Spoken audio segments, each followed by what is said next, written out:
श्री हरि बोलो ग्रंथराज श्रीमद् भगवद गीता जी की जय। श्री परमात्मने नमः।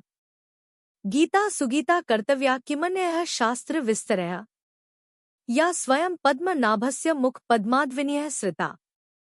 अथ ध्यानम्। शांताकारं भुजग शयनं पद्मनाभं सुरेशं विश्व आधारं गगन सदृशं मेघवर्णं शुभांगम् लक्ष्मीकांत कमल नयन योगिभिः ध्यान गम्यम वंदे विष्णु भव भयहरम सर्व लोकैकनाथम। यम ब्रह्मा वरुणेन्द्र रुद्रमृतः स्तुन्वन्ति दिव्यैः स्तवैर्वेदैः सांग पद क्रमोपनिषदे गायन्ति यं सामगाः। ध्यान अवस्थित तद्गतेन मनसा पश्यन्ति य योगिनो यस्यान्तं न विदुः सुर असुरगणा देवाय तस्मै नमः। वसुदेव सुतं देव कंस चाणूर मर्दनम देवकी परमानंदम कृष्ण वंदे जगद्गुरुम। क्या आप जानते हैं कि कर्म करते हुए भी आप बंधन से मुक्त हो सकते हैं? आज हम गीता के श्लोक 30 में जानेंगे कि कर्म को भगवान को अर्पित कर कैसे हर बंधन से मुक्त हुआ जा सकता है। यह श्लोक हमें सिखाता है कि कैसे निष्काम कर्म किया जाए। कल हमने श्लोक 29 पर चर्चा की थी, जिसमें श्री कृष्ण ने बताया था कि कैसे अज्ञानी लोग कर्मों में बंध जाते हैं और ज्ञानी व्यक्ति उन्हें भ्रमित किए बिना मार्गदर्शन करता है। आज हम आगे बढ़ते हुए देखेंगे कि भगवान के प्रति समर्पण से कर्म के बंधन से कैसे मुक्त हुआ जा सकता है।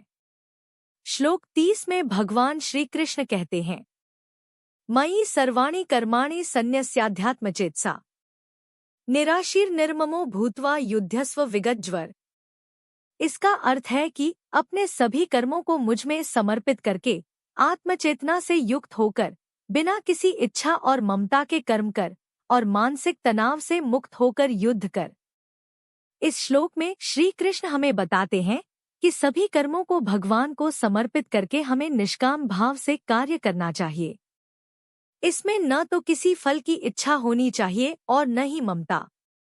जब हम यह भाव अपनाते हैं तब हम हर प्रकार के मानसिक तनाव और बंधन से मुक्त हो जाते हैं। भगवद गीता अध्याय 3 श्लोक 30।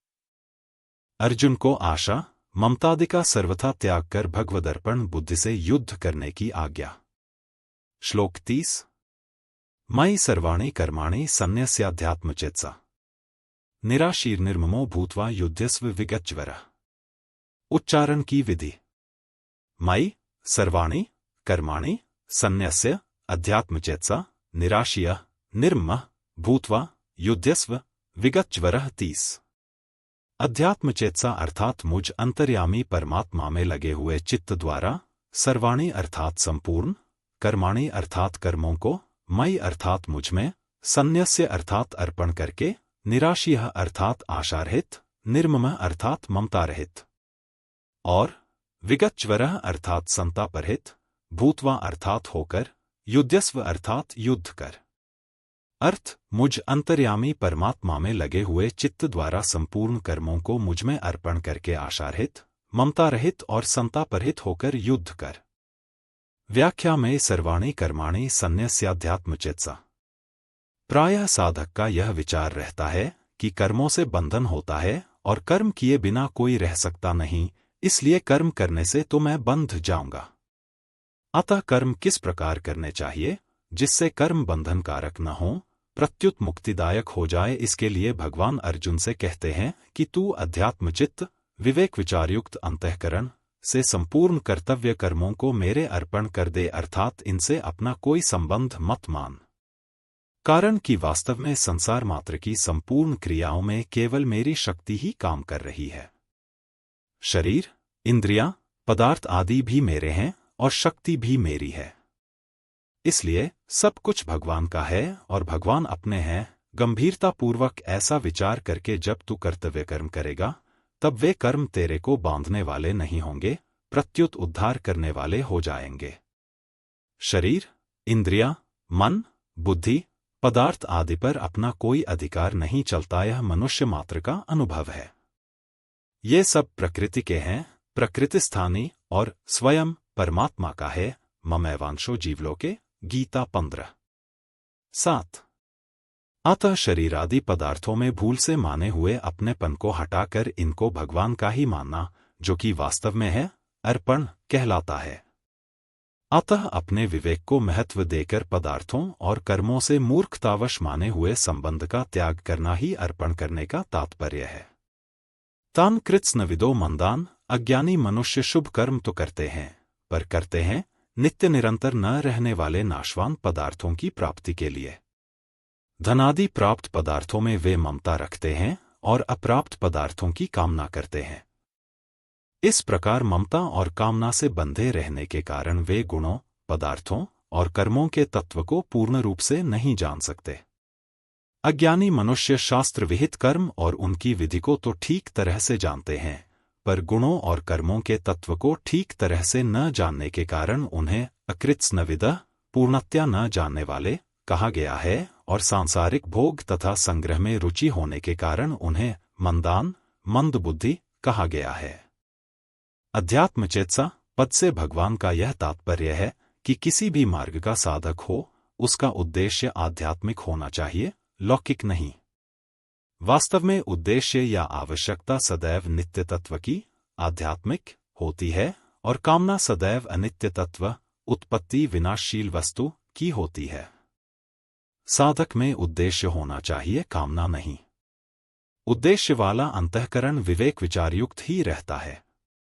दार्शनिक अथवा वैज्ञानिक किसी भी दृष्टि से यह सिद्ध नहीं हो सकता कि शरीर आदि भौतिक पदार्थ अपने हैं। वास्तव में ये पदार्थ अपने और अपने लिए हैं ही नहीं, प्रत्युत केवल सदुपयोग करने के लिए मिले हुए हैं। अपने न होने के कारण ही इन पर किसी का आधिपत्य नहीं चलता। संसार मात्र परमात्मा का है, परंतु जीव भूल से परमात्मा की वस्तु को अपनी मान लेता है और इसीलिए बंधन में पड़ जाता है। अतः विवेक विचार के द्वारा इस भूल को मिटाकर संपूर्ण पदार्थों और कर्मों को अध्यात्म तत्व, परमात्मा का स्वीकार कर लेना ही अध्यात्म चित्त के द्वारा उनका अर्पण करना है। इस श्लोक में अध्यात्मचेतसा पद मुख्य रूप से आया है। तात्पर्य यह है कि अविवेक से ही उत्पत्ति विनाशशील शरीर, संसार अपना दिखता है। यदि विवेक विचार पूर्वक देखा जाए तो शरीर या संसार अपना नहीं दिखेगा, प्रत्युत एक अविनाशी परमात्म तत्व ही अपना दिखेगा। संसार को अपना देखना ही पतन है और अपना न देखना ही उत्थान है। द्व्यक्षरस्तु भवेन् मृत्युस्त्र्यक्षरं ब्रह्मा शाश्वतम्। ममेति च भवेन् मृत्युर्ममेति च शाश्वतम्। महाशून्य शांति 0:13-4 आश्वमेधिक 0:51। 29 दो अक्षरों का मम यह मेरा है ऐसा भाव मृत्यु है, और 3 अक्षरों का न मम यह मेरा नहीं है ऐसा भाव अमृत सनातन ब्रह्मा है। अर्पण संबंधी विशेष बात। भगवान ने मयि सर्वाणि कर्माणि संत्यस्य पदों से संपूर्ण कर्मों को अर्पण करने की बात इसलिए कही है कि मनुष्य ने करण, शरीर, इंद्रिया, मन, बुद्धि, प्राण, उपकरण, कर्म करने में उपयोगी सामग्री तथा क्रियाओं को भूल से अपनी और अपने लिए मान लिया, जो कभी इसके थे नहीं, हैं नहीं, होंगे नहीं और हो सकते भी नहीं। उत्पत्ति विनाश वाली वस्तुओं से अविनाशी का क्या संबंध? अतः कर्मों को चाहे संसार के अर्पण कर दे, चाहे प्रकृति के अर्पण कर दे और चाहे भगवान के अर्पण कर दे, तीनों का एक ही नतीजा होगा, क्योंकि संसार प्रकृति का कार्य है और भगवान प्रकृति के स्वामी हैं। इस दृष्टि से संसार और प्रकृति दोनों भगवान के हैं। अतः मैं भगवान का हूं और मेरी कहलाने वाली मात्र वस्तुएं भगवान की हैं। इस प्रकार सब कुछ भगवान के अर्पण कर देना चाहिए, अर्थात अपनी ममता उठा देनी चाहिए। ऐसा करने के बाद फिर साधक को संसार या भगवान से कुछ भी चाहना नहीं पड़ता, क्योंकि जो उसे चाहिए उसकी व्यवस्था भगवान स्वतः करते हैं। अर्पण करने के बाद फिर शरीरादि पदार्थ अपने प्रतीत नहीं होने चाहिए। यदि अपने प्रतीत होते हैं तो वास्तव में अर्पण हुआ ही नहीं। इसीलिए भगवान ने विवेक विचारयुक्त चित्त से अर्पण करने के लिए कहा है, जिससे यह वास्तविकता ठीक तरह से समझ में आ जाए कि ये पदार्थ भगवान के ही हैं, अपने हैं ही नहीं। भगवान के अर्पण की बात ऐसी विलक्षण है कि किसी तरह से उकता कर भी अर्पण किया जाए तो भी लाभ ही लाभ है। कारण कि कर्म और वस्तुएं अपनी हैं ही नहीं। कर्मों को करने के बाद भी उनका अर्पण किया जा सकता है, पर वास्तविक अर्पण पदार्थों और कर्मों से संबंध विच्छेद होने पर ही होता है। पदार्थों और कर्मों से संबंध विच्छेद तभी होता है जब यह बात ठीक ठीक अनुभव में आ जाए कि करण, शरीर आदि, उपकरण, सांसारिक पदार्थ, कर्म और स्वयं ये सब भगवान के ही हैं। साधक से प्रायः यह भूल होती है कि वह उपकरणों को तो भगवान का मानने की चेष्टा करता है, पर करण तथा स्वयं भी भगवान के हैं, इस पर ध्यान नहीं देता। इसीलिए उसका अर्पण अधूरा रह जाता है। अतः साधक को करण, उपकरण, क्रिया और स्वयं सभी को एकमात्र भगवान का ही मान लेना चाहिए, जो वास्तव में उन्हीं के हैं। कर्मों और पदार्थों का स्वरूप से त्याग करना अर्पण नहीं है। भगवान की वस्तु को भगवान की ही मानना वास्तविक अर्पण है। जो मनुष्य वस्तुओं को अपनी मानते हुए भगवान के अर्पण करता है, उसके बदले में भगवान बहुत वस्तुएं देते हैं।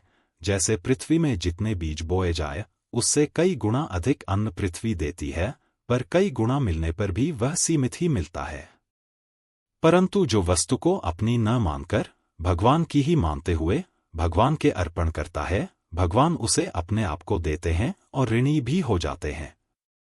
तात्पर्य है कि वस्तु को अपनी मानकर देने से, अंतःकरण में वस्तु का महत्व होने से, उस वस्तु का मूल्य वस्तु में ही मिलता है, और अपनी न मानकर देने से स्वयं भगवान मिलते हैं। वास्तविक अर्पण से भगवान अत्यंत प्रसन्न होते हैं।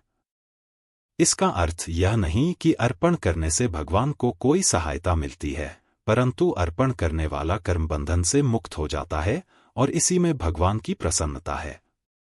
जैसे छोटा बालक आंगन में पड़ी हुई चाबी पिताजी को सौंप देता है तो पिताजी प्रसन्न हो जाते हैं, जबकि छोटा बालक भी पिताजी का है, आंगन भी पिताजी का है और चाबी भी पिताजी की है, पर वास्तव में पिताजी चाबी के मिलने से नहीं, प्रत्युत बालक का देने का भाव देखकर प्रसन्न होते हैं और हाथ ऊंचा करके बालक से कहते हैं कि तू इतना बड़ा हो जा, अर्थात उसे अपने से भी ऊंचा, बड़ा बना लेते हैं। इसी प्रकार संपूर्ण पदार्थ, शरीर तथा शरीरी स्वयं भगवान के ही हैं, अतः उन पर से अपनापन हटाने और उन्हें भगवान के अर्पण करने का भाव देखकर ही वे भगवान प्रसन्न हो जाते हैं और उसके ऋणी हो जाते हैं। कामना संबंधी विशेष बात। परमात्मा ने मनुष्य शरीर की रचना बड़े विचित्र ढंग से की है। मनुष्य के जीवन निर्वाह और साधन के लिए जो जो आवश्यक सामग्री है, वह उसे प्रचुर मात्रा में प्राप्त है। उसमें भगवत प्रदत्त विवेक भी विद्यमान है। उस विवेक को महत्व न देकर जब मनुष्य प्राप्त वस्तुओं का ठीक ठीक सदुपयोग नहीं करता, प्रत्युत उन्हें अपना मानकर अपने लिए उनका उपयोग करता है एवं प्राप्त वस्तुओं में ममता तथा अप्राप्त वस्तुओं की कामना करने लगता है, तब वह जन्म मरण के बंधन में बंध जाता है। वर्तमान में जो वस्तु, व्यक्ति, परिस्थिति, घटना, योग्यता, शक्ति, शरीर, इंद्रिया, मन, प्राण, बुद्धि आदि मिले हुए दिखते हैं, वे पहले भी हमारे पास नहीं थे और बाद में भी सदा हमारे पास नहीं रहेंगे, क्योंकि वे कभी एक रूप नहीं रहते, प्रतिक्षण बदलते रहते हैं। इस वास्तविकता को मनुष्य जानता है। यदि मनुष्य जैसा जानता है, वैसा ही मान ले और वैसा ही आचरण में ले आए तो उसका उद्धार होने में किंचन मात्र भी संदेह नहीं है। जैसा जानता है, वैसा मान लेने का तात्पर्य यह है कि शरीरादि पदार्थों को अपना और अपने लिए न माने, उनके आश्रित न रहे और उन्हें महत्व देकर उनकी पराधीनता स्वीकार न करे। पदार्थों को महत्व देना महान भूल है। उनकी प्राप्ति से अपने को कृतार्थ मानना महान बंधन है। नाशवान पदार्थों को महत्व देने से ही उनकी नई नई कामनाएं उत्पन्न होती हैं। कामना संपूर्ण पापों, तापों, दुखों, अनर्थों, नरकों आदि की जड़ है। कामना से पदार्थ मिलते नहीं और प्रारब्धवशात मिल भी जाए तो टिकते नहीं, कारण कि पदार्थ आने जाने वाले हैं और स्वयं सदा रहने वाला है। अतः कामना का त्याग करके मनुष्य को कर्तव्य कर्म का पालन करना चाहिए। यहाँ शंका हो सकती है कि कामना के बिना कर्मों में प्रवृत्ति कैसे होगी। इसका समाधान यह है कि कामना की पूर्ति और निवृत्ति दोनों के लिए कर्मों में प्रवृत्ति होती है। साधारण मनुष्य कामना की पूर्ति के लिए कर्मों में प्रवृत्त होते हैं और साधक आत्मशुद्धि हेतु कामना की निवृत्ति के लिए। गीता 5वें अध्याय का 11वां श्लोक। वास्तव में कर्मों में प्रवृत्ति कामना की निवृत्ति के लिए ही है, कामना की पूर्ति के लिए नहीं। मनुष्य शरीर उद्देश्य की पूर्ति के लिए ही मिला है। उद्देश्य की पूर्ति होने पर कुछ भी करना शेष नहीं रहता। कामना पूर्ति के लिए कर्मों में प्रवृत्ति उन्हीं मनुष्यों की होती है जो अपने वास्तविक उद्देश्य नित्य तत्व परमात्मा की प्राप्ति को भूले हुए हैं। ऐसे मनुष्यों को भगवान ने कृपण, दीन या दया का पात्र कहा है। कृपणा फलहेतवः गीता 2:49। इसके विपरीत जो मनुष्य उद्देश्य को सामने रखकर कामना की निवृत्ति के लिए कर्मों में प्रवृत्त होते हैं, उन्हें भगवान ने मनीषी, बुद्धिमान या ज्ञानी कहा है। फलं त्यक्त्वा मनीषिणः गीता 2:51। सेवा, स्वरूप बोध और भगवत प्राप्ति का भाव उद्देश्य है, कामना नहीं। नाशवान पदार्थों की प्राप्ति का भाव ही कामना है। अतः कामना के बिना कर्मों में प्रवृत्ति नहीं होती, ऐसा मानना भूल है। उद्देश्य की पूर्ति के लिए भी कर्म सुचारू रूप से होते हैं। अपने अंशी परमात्मा से विमुख होकर संसार, जड़ता से अपना संबंध मान लेने से ही आवश्यकता और कामना दोनों की उत्पत्ति होती है। संसार से माने हुए संबंध का सर्वथा त्याग होने पर आवश्यकता की पूर्ति और कामना की निवृत्ति हो जाती है। निराशीर निर्ममो भूत्वा युध्यस्व विगतज्वरः। संपूर्ण कर्मों और पदार्थों, कर्म सामग्री को भगवदर्पण करने के बाद भी कामना, ममता और संताप का कुछ अंश शेष रह सकता है। उदाहरणार्थ, हमने किसी को पुस्तक दी, उसे वह पुस्तक पढ़ते हुए देखकर हमारे मन में ऐसा भाव आ जाता है कि वह मेरी पुस्तक पढ़ रहा है। यही आंशिक ममता है जो पुस्तक अर्पण करने के बाद भी शेष है। इस अंश का त्याग करने के लिए भगवान अर्जुन से कहते हैं कि तू नई वस्तु की कामना मत कर, प्राप्त वस्तु में ममता मत कर और नष्ट वस्तु का संताप मत कर। सब कुछ मेरे अर्पण करने की कसौटी यह है कि कामना, ममता और संताप का अंश भी न रहे। जिन साधकों को सब कुछ भगवदर्पण करने के बाद भी पूर्व संस्कारवश शरीर आदि पदार्थों की कामना, ममता तथा संताप दिखते हैं, उन्हें कभी निराश नहीं होना चाहिए। कारण कि जिसमें कामना दिखती है वही कामना रहित होता है, जिसमें ममता दिखती है वही ममता रहित होता है और जिसमें संताप दिखता है वही संताप रहित होता है। इसी प्रकार जो देह को अहम, मैं मानता है वही विदेह अहंतारहित होता है। अतः मनुष्य मात्र कामना, ममता और संताप रहित होने का पूरा अधिकारी है। गीता में ज्वर शब्द केवल यहीं आया है।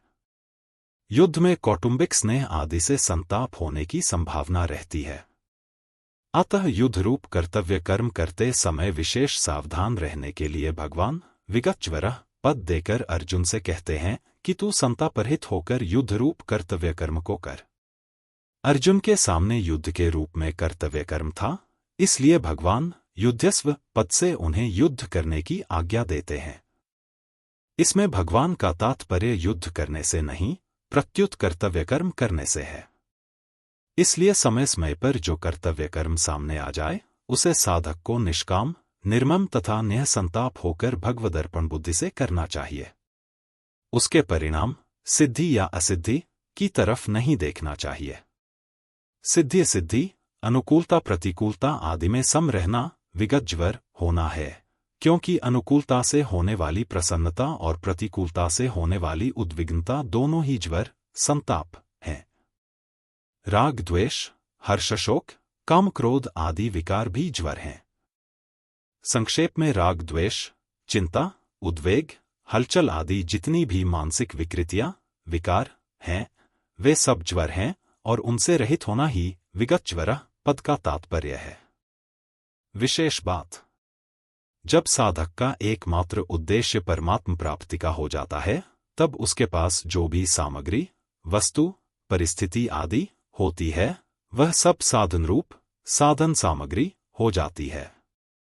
फिर उस सामग्री में बढ़िया और घटिया दो विभाग नहीं होते। इसीलिए सामग्री जो है और जैसी है वही और वैसी ही भगवान के अर्पण करनी है। भगवान ने जैसा दिया है वैसा ही उन्हें वापस करना है। संपूर्ण कर्मों को भगवान के अर्पण करने के बाद भी अपने में जो कामना, ममता और संताप प्रतीत होते हैं उन्हें भी भगवान के अर्पण कर देना है। भगवान के अर्पण करने से वह भगवन्निष्ठ हो जाता है।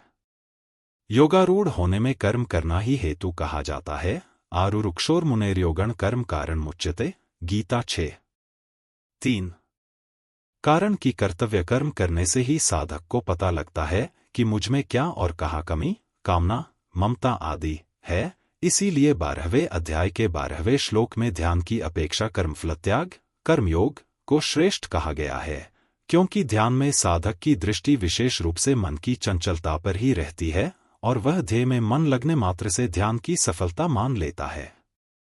उदाहरणार्थ, एक व्यक्ति किसी सेवा समिति में मन लगाकर सेवा कार्य करता है, पर जब कोई उसका आदर करता है या उसे पुरस्कार देता है तो उसे उसमें रस आ सकता है, यह उसमें कमी हुई। ऐसी कमियों का पता कर्म करने पर ही लगता है। परंतु मन की चंचलता के अतिरिक्त दूसरी कमियों, कामना, ममता आदि की ओर उसकी दृष्टि तभी जाती है जब वह कर्म करता है। इसलिए भगवान प्रस्तुत श्लोक में युध्यस्व पद से कर्तव्य कर्म करने की आज्ञा देते हैं। जैसे दूसरे अध्याय के 48वें श्लोक में भगवान ने सिद्धि असिद्धि में सम होकर कर्तव्य कर्म करने की आज्ञा दी थी, ऐसे ही यहाँ 30वें श्लोक में निष्काम, निर्मम और निःसंताप होकर युद्ध अर्थात कर्तव्य कर्म करने की आज्ञा देते हैं। जब युद्ध जैसा घोर, क्रूर कर्म भी संभाव से किया जा सकता है, तब ऐसा कौन सा दूसरा कर्म है जो संभाव से न किया जा सकता हो? संभाव तभी होता है जब शरीर में नहीं, मेरा नहीं और मेरे लिए नहीं ऐसा भाव हो जाए, जो कि वास्तव में है। कर्तव्य कर्म का पालन तभी संभव है जब साधक का उद्देश्य संसार का न होकर एकमात्र परमात्मा का हो जाए। परमात्म प्राप्ति के उद्देश्य से साधक ज्यों-ज्यों कर्तव्यपरायण होता है, त्यों ही त्यों कामना, ममता, आसक्ति आदि दोष स्वतः मिटते चले जाते हैं और समता में अपनी स्वाभाविक स्थिति का अनुभव होता जाता है। समता में अपनी स्थिति का पूर्ण अनुभव होते ही कर्तापन सर्वथा मिट जाता है और उद्देश्य के साथ एकता हो जाती है। यह नियम है कि अपने लिए कुछ भी पाने या करने की इच्छा न रहने पर अहम व्यक्तित्व स्वतः नष्ट हो जाता है। अर्जुन श्रेय, कल्याण तो चाहते हैं, पर युद्ध रूप कर्तव्य कर्म से हटकर। इसलिए अर्जुन के द्वारा अपना श्रेय पूछने पर भगवान उन्हें युद्ध रूप कर्तव्य कर्म करने की आज्ञा देते हैं, क्योंकि भगवान के मतानुसार कर्तव्य कर्म करने से अर्थात कर्मयोग से भी श्रेय की प्राप्ति होती है और ज्ञान योग एवं भक्ति योग से भी होती है। परिशिष्ट भाव। अब तक तो भगवान ने अर्जुन के प्रश्न, मुझे घोर कर्म में क्यों लगाते हो, का ही कई तरह से उत्तर दिया। अब इस श्लोक में भगवन्निष्ठा के अनुसार कर्म करने की विधि बताते हैं। संपूर्ण कर्मों को मेरे अर्पण कर ऐसा कहने का तात्पर्य है कि क्रिया और पदार्थ को अपने और अपने लिए न मानकर मेरे और मेरे लिए ही मान। कारण कि भगवान समग्र हैं और संपूर्ण कर्म तथा पदार्थ अधिभूत समग्र भगवान के ही अंतर्गत हैं। गीता 7वें अध्याय का 29वां श्लोक। उस समग्र भगवान के लिए ही यहाँ मयि पद आया है। इस श्लोक में मयि सर्वाणि कर्माणि सन्न्यस्य पदों में भक्ति योग की, अध्यात्मचेतसा पद में ज्ञान योग की और निराशीर निर्ममो भूत्वा युध्यस्य विगतज्वरः पदों में कर्मयोग की बात आई है। संबंध पूर्व श्लोक में अपना मत, सिद्धांत बताकर अब भगवान आगे के 2 श्लोकों में अपने मत की पुष्टि करते हैं। कल के श्लोक 31 में हम चर्चा करेंगे कि जो लोग इस ज्ञान को अपनाते हैं वे कैसे हर प्रकार से शांति और सफलता प्राप्त करते हैं। यह श्लोक हमें कर्मयोग की महिमा और इसके महत्व को समझाएगा। दोस्तों, अगर आपको आज का वीडियो पसंद आया हो और आपने कुछ नया सीखा हो तो वीडियो को लाइक और शेयर करना न भूलें। कल हम श्लोक 28 पर चर्चा करेंगे, तो चैनल को सब्सक्राइब करें ताकि आपसे कोई भी महत्वपूर्ण जानकारी मिस न हो। आप अपने सवाल या विचार भी कमेंट बॉक्स में शेयर कर सकते हैं। अपनी आज की सीख को कमेंट में जरूर साझा करें और इसे अपने दोस्तों और परिवार के साथ शेयर करें। अगर आपके कमेंट पर 9 लाइक्स मिलते हैं तो आपको 2 महीने का YouTube प्रीमियम सब्सक्रिप्शन पाने का मौका मिलेगा। तो जल्दी से शेयर करें और इस अनोखे